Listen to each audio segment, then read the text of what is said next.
Hi friends, स्वागत आहे तुमचं नवीन ब्लॉगमध्ये. आज काय स्पेशल? तर आज स्पेशल असं आहे का आज नाशिकमध्ये खूप जोराचा पाऊस पडला. आज म्हणजे कधी? आज म्हणजे गुरुवारी सकाळी. आणि सगळीकडे पावसाची गारवा तर जाणवतच होता, पण त्याबरोबर पावसाची चिकचिक. गाडी काढायचं म्हटलं तर मग पावसाने स्लिप होईल किंवा श्रेयाला त्रास होईल त्या भीतीने मी गाडी काढली नाही. आणि घरी आल्यावर बघते तर काय, घरी आल्यावर डेली रुटीन परत चालू झालं. रोजचे कामं, टिफिन झाल्यानंतर झालेला पसारा, सगळं काही व्यवस्थित आवरताना मला भेटले श्रेया पेन्सिल. कधी काळी मला एक पेन्सिल सुद्धा भेटत नव्हती आणि आता त्यांना वस्तूची जरा पण किंमत नाही. चला तर जाऊ द्या, तो विषय राहिला बाजूला. आता मी सगळं घर आवरून घेतलेलं आहे आणि व्यवस्थित आवरल्यानंतर हा घराचा फायनल लूक आहे.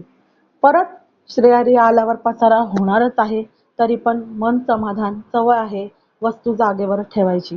त्याच्यानंतर माझ्यासाठी थोडा वेळ काढला, गाणे ऐकले आणि स्वतःला खूप छान ट्रीट केलं. तर मग रोजचा प्रश्न, जेवायला काय करायचं? तर मग एकदम बारीक पालक चिरली, मस्त कांदा टोमॅटो घालून पालक केली. नंतर आमच्या आईचं ब्लॉग चालू झालं. त्यांना पण शूटिंगचा खूप आवड आहे आणि